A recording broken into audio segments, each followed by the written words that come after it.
Not a few years ago, I was invited by a dear colleague in the celebration of his 50th wedding anniversary. I would say, Mr. Speaker, I was so happy. Maybe I am so lucky also because I was one of those who was allowed to witness what I perceived to be a very organized, well-attended family rejoicing. In my recollection, Mr. Speaker, it was a very happy and ideal setting for someone who had vowed to cherish the institution of marriage. I'm referring to the Honorable Edsel Lagman, Mr. Speaker, my good friend. When they celebrated their 50th wedding anniversary, golden anniversary, with his wonderful and dear wife, Cielo. Mr. Speaker, I cannot forget an episode in that family rejoicing where a member of the family stood to describe what kind of marriage best fit the one of my dear friend Kong Edsel and his dear wife, Cielo. Ang sabi niya, Mr. Speaker, I do not need a fantasy to describe how happy, how ideal this marriage is. Hindi ko po ma-recall yung ibang detalye, ngunit ako po ay sumang-ayon sapagkat sa nakita ko pong mga muka ng dumalo, happy faces, talaga pong tumetestigo sa isang matagumpay na pagsasama ng dalawang mag-asawa.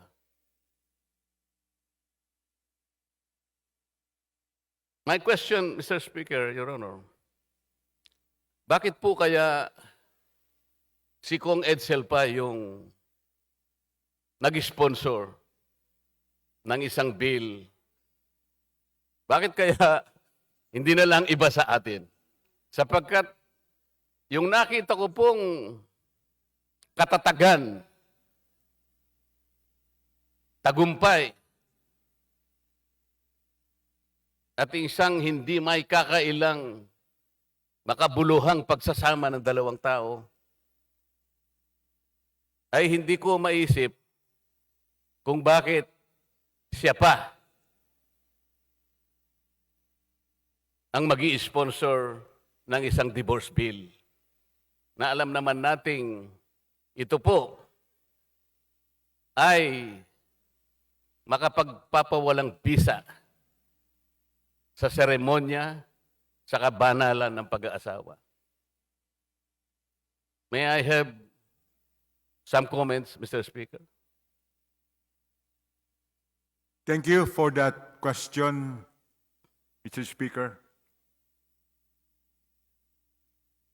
The divorce bill, once it becomes a law, is not for everybody.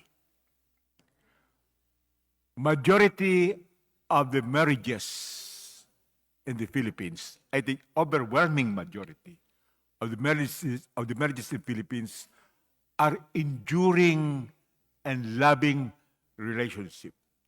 Just like my marriage with my late wife, Cielo. And to my mind, those happy marriages should not be affected by the passage of this bill.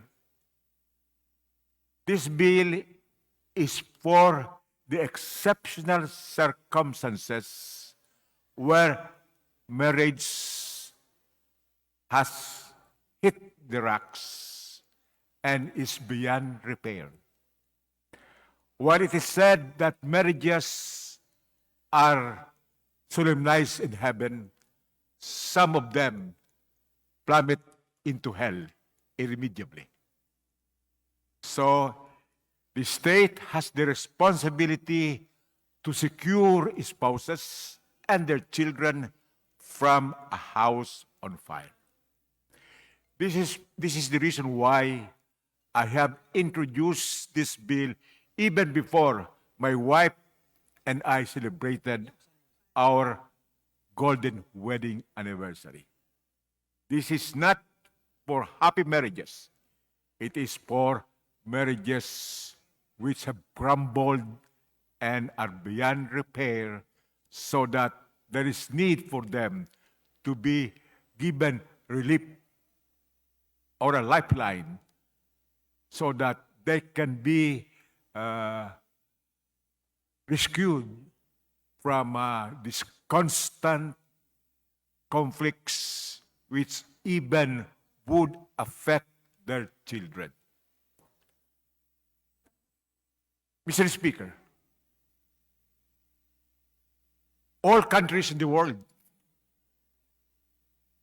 have legitimized divorce, except the Philippines and the tiny ecclesiastical state of the Vatican.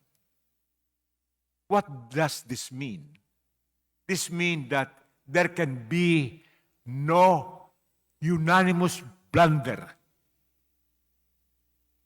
in these countries where divorce is allowed.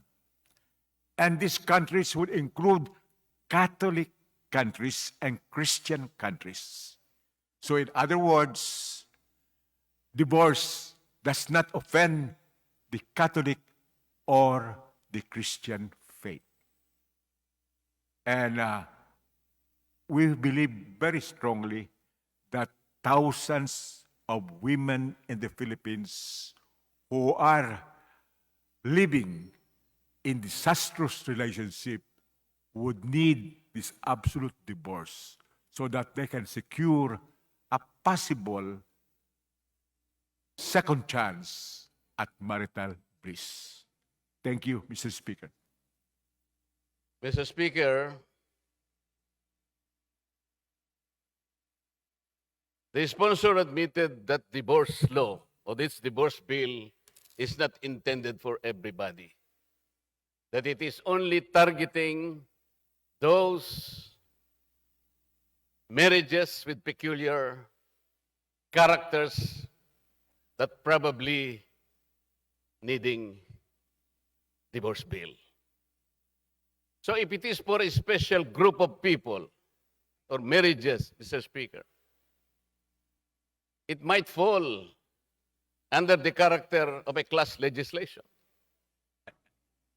And we should not do that. Because all laws are supposed to be applicable to all citizens of this republic.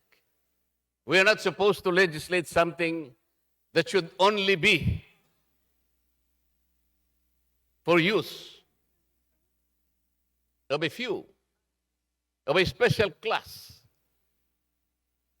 I will not agree with the proposition, Mr. Speaker, that the divorce bill should only be for those marriages which are at the brink of collapse. Who is going to make a judgment, Mr. Speaker, that a certain marriage is now supposed to be terminated by way of a divorce? Bakit po nung itong dalawang tao na humarap po sa kabanalan ng pagsaisang dibdib, hindi po ba ang malimit nilang sinasabi, for better or for worse? Sa karamdaman o sa kalusugan, till death do us part, Sir Speaker. Hindi ba ganun po yung general premise natin? Bakit po ang daming nag-survive? And the best example is the one of the good sponsor, Mr. Speaker. Bakit hindi po ang gawin nating panuntunan, pagtulong-tulungan po natin ang mga marriages na nahihirapan? Kung kukunti naman pala yun, and there are only a special few, sabi ng ating sponsor, we're not supposed to legislate a bill that will be characterized as a class legislation, Mr. Speaker. Mr. Speaker, I don't have to teach my distinguished colleague on what is the meaning of class legislation. This is not absolute. Members of the same class who are affected by the same circumstances would not be class legislation if a law is passed for their benefit or for their needs. So, this bill is not class legislation. Number two, no less than the Supreme Court in Te versus Te declared that the dissolution of a marriage is a merciful interment of a long-dead marriage. What is brought before the family court is not a vibrant marriage. What is brought before the family court is the cadaver of a decaying marriage. For this reason, there is really need for the state to rescue spouses and their children from this cruel, abusive, and abandoned relationship. When we say, till death do us part, this is not even biblical. It started in the 15th century in England as part of a literature which had been followed by subsequent generations. And the majority of marriages in the Philippines are not canonical marriages or Christian marriages. They are civil marriages. And the state can provide exceptions as a rescue for this kind of marriages which are now really long dead in the language of the Supreme Court. Thank you, Mr. Speaker. Mr. Speaker, yun daw pong till death do us part is not biblical. I will humbly disagree, Mr. Speaker. Ang sabi po ng Panginoong Diyos, kung ano yung pinagsama ng Diyos, ay dapat, ay huwag papaghihiwalay ng tao. Yun lamang po, ibig sabihin. Nasa Biblia po yun. Walang sino man ang pwedeng magpahiwalay doon sa pinagsama ng Diyos. Mr. Speaker, we should Teka make... po, hindi pa po ako tapos, hindi ka pa Mr. tapos. Speaker. Okay. Yung family code was mentioned also. I believe, Mr. Speaker, the family code offers two alternatives also. One is legal separation and annulment. What is so special about this special group of people whose marriages are so broke that they cannot do something about it? It is as if that everything else cannot be sufficient to restore it or to even improve that relationship. Ano po yung specialty nung group na ito? Bakit hindi na lang annulment? Nandun naman po sa ating batas to eh. Bakit hindi na lang legal separation? In other words, our family code, Mr. Speaker, addresses this particular problem. And so it becomes very special if, aside from these two alternatives, there will be another one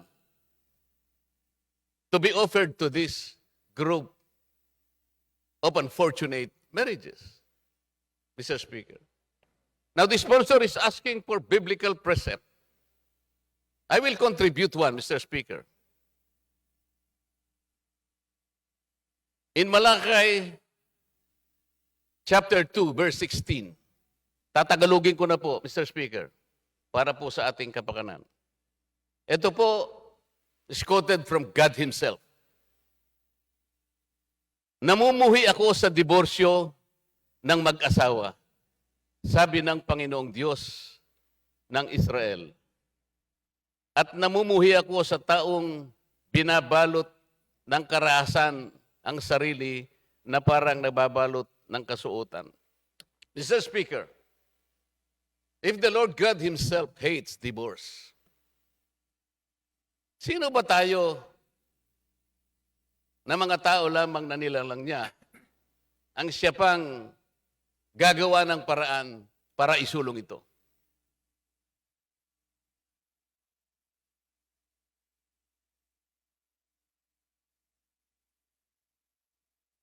Tapos na po kayo.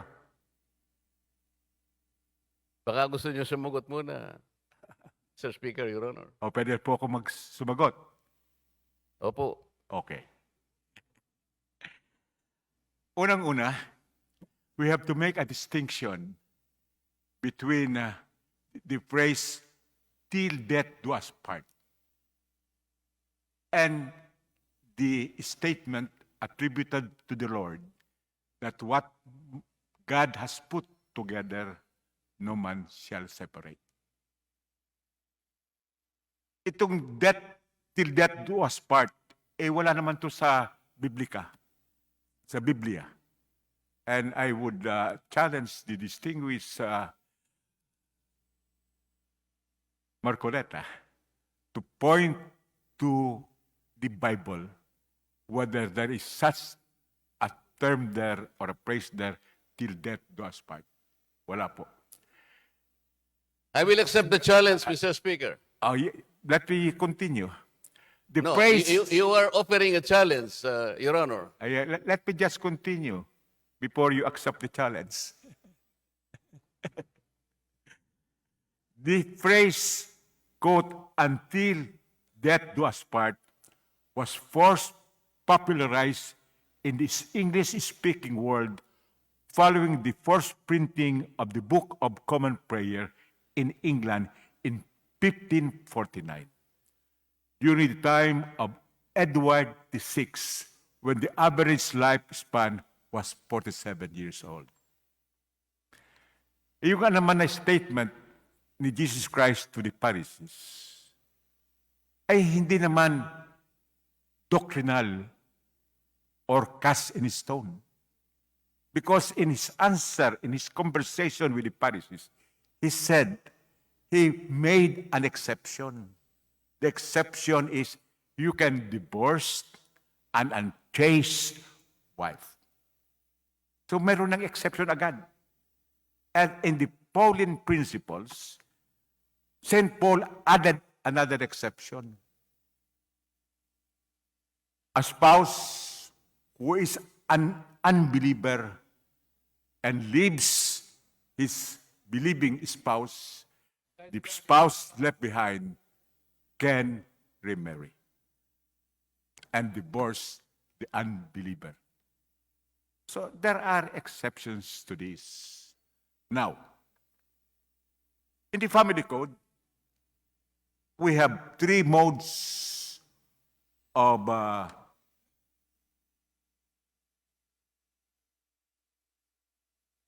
making a marriage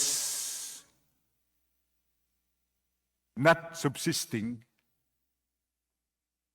One is the dissolution of a marriage based on psychological incapacity at the time of the marriage, although manifested during the marriage. This is the canonical divorce, which has been practiced in the Catholic Church for ages. And this canonical divorce precedent came into the family code because of the lobby of the Catholic Church. This is according to one of the justices who was part of the committee which drafted the family code, Justice Frida Roth Romero. Now, another mode is annulment. But annulment covers causes simultaneous or prior to the marriage. It does not cover causes consequent to the marriage during cohabitation. And in most cases, the causes for divorce would be after the marriage. Now, with respect to legal separation, this is only separation from bed and board. The husband and the wife can live separately, but the marriage tie is not severed. In other words, they cannot remarry, so much so that concubinage and adultery would result, which are public offenses, because they have new and other relationships. But all of these are not adequate, because we need a divorce law to cover causes during the cohabitation of the spouses, and we need a divorce law to allow the spouses to remarry. That is why we need this divorce law. Moreover, experience would show that in all of these cases of dissolution of marriage, annulment, and legal separation, they are very expensive and takes a long time. That is why we have provided in this bill a less expensive and affordable mode of marriage. And in many circumstances, it is even cost-free to the court-assisted petitioner. And we have also provided in the bill that the judge of the family court will resolve the petition for divorce within 1 year from the expiration of this 60-day cooling-off period. So that makes it affordable and expeditious. Finally, we are a secular state. The Philippines is a secular state. Under our Declaration of Principle, we have maintained that separation of church and state.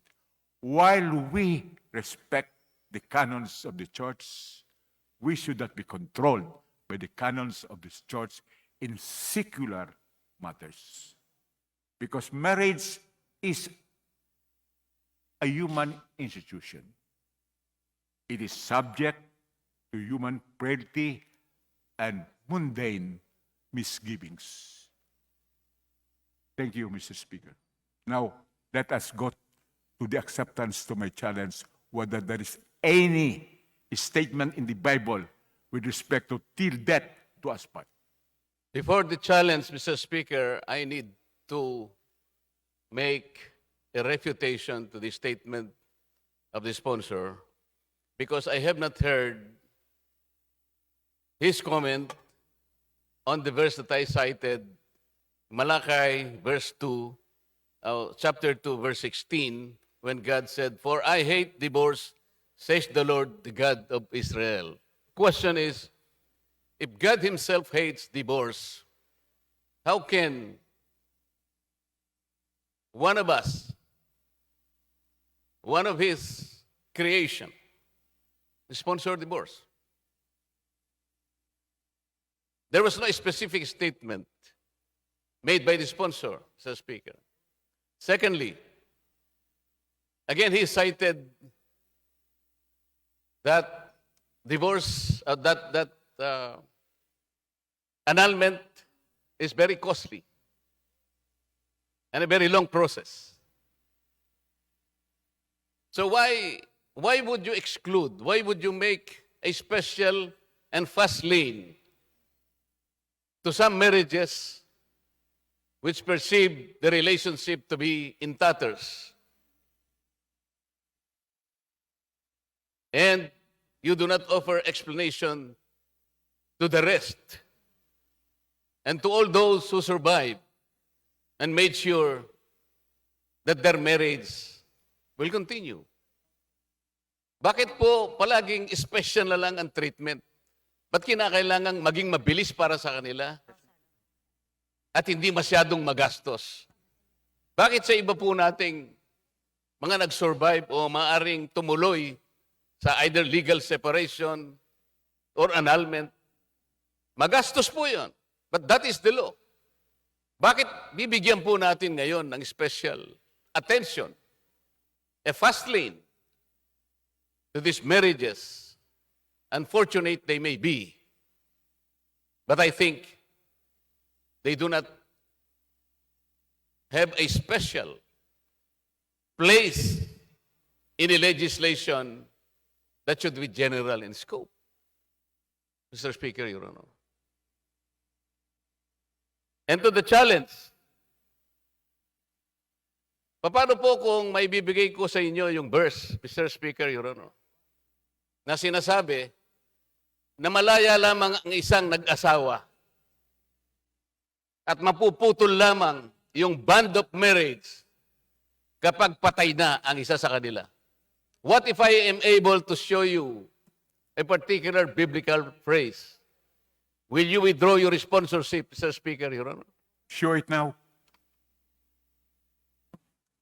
What is the answer, Mr. Speaker? Please show it now.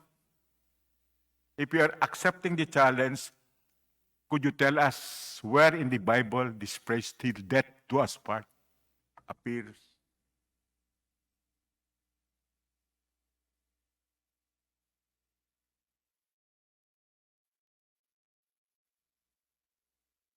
Well, anyway, Mr. Speaker, when we say till death do us part, death here could be the physical cessation of life. But death also can be metaphorical. It could be the cessation of love, respect, and tolerance. That is why marriages which have forfeited these qualities of love and respect and tolerance can be the subject of divorce in all of the countries in the world except the Philippines and the Vatican. Mr. Speaker.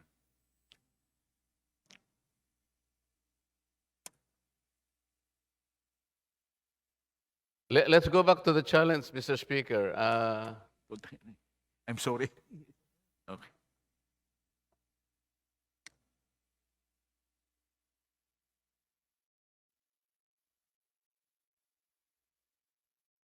Will the sponsor, Mr. Speaker, be gracious enough to give me a little time because wala po palang internet dito sa loob kasi po yung aking notes nandun sa aking planner, nandun sa opisina ko, pakukuha ko lang sana. But if the sponsor will agree that if I am not able to bring to him today the particular verse in the Bible, I withdraw all my interpellation. Otherwise, if I am able to give him the complete verse in the Bible, he will withdraw his sponsorship, Mr. Speaker. I will never withdraw my sponsorship. And I am certain the distinguished gentleman cannot show any place in the Bible quoting till death do us part. On the strength of my oath, But if the gentleman cannot show this, then most probably he should vote for the bill. I want to make sure, Mr. Speaker, nandun po sa planner ko kasi sinulat ko na po kaninang umaga eh. I want to make sure, ayaw ko pong magkamali. Kaya kung papayag po kayo, magkaibigan naman po tayo eh. Bigyan nyo lang po ako ng ilang minuto para makuha ko po yung aking planner. Mr. Speaker. He can get that. It should not be counted against my time. So, kailan ko po pwedeng ibigay sa inyo? Nasaan po yung planner ninyo? Mr. Speaker, may I terminate my interpellation for a while until I was able to get my planner? Yes, of course, Majority. Thank you, Mr. Speaker. Thank you, Mr. Sponsor. To suspend Mr. session. Speaker, I move that to suspend the period of interpellations. Yeah, session is suspended. Please proceed. Thank you, Mr. Speaker, and I apologize for the delay. Fortunately, I was able to retrieve the verse that I have cited. Mr. Speaker, I'm citing 1 Corinthians chapter 7, verse 39, which reads, and I quote, "A woman is obligated to stay in her marriage as long as her husband is alive. But if her husband dies, she is free to marry whomever she wants, only it should be believer in the Lord." So till death do us part talaga. Kailangang mamatay po yung isa para lang makapag-asawa ka pa ng iba. Salamat po, Mr. Speaker. And I think my good friend is honorable enough to accept the challenge. I accepted the challenge, and I think it is for him to withdraw his sponsorship. Thank you very much, Mr. Speaker. Mr. Speaker, what the distinguished interpellator quoted is not the phrase till death do us part. In fact, what he said was only with respect to the woman, not to the husband. It is here that when the husband dies, the woman can remarry. But it would be better if she does not remarry. That is completely different from till death do us part, which is addressed to both the husband and the wife. But as I've said, death here could be physical cessation of life or a metaphor that love, respect, and tolerance in the marriage had already ceased. And there is no way of reconciling these spouses. I am ready to answer the next question, if any. Mr. Speaker, Thank you very much. Mr. Speaker, wala Yes, Honorable Marcoleta, please proceed.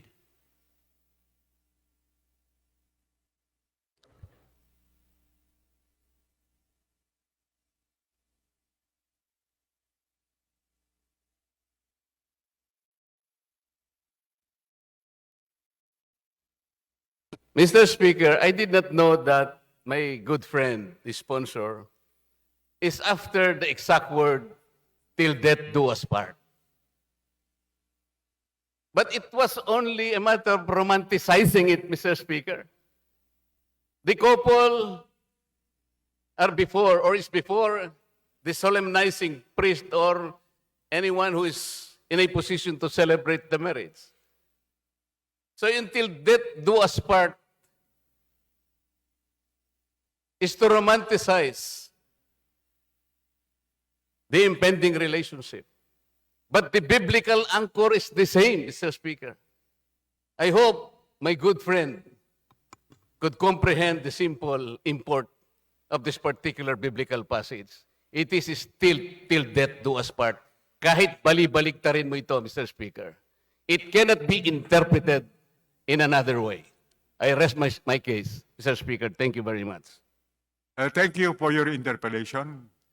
And Mr. Speaker, even if we accept the annotation of the distinguished Marcoleta, it will not deny the fact that all Catholic countries who believe in the Bible have their own divorce laws in varying degrees of liberality.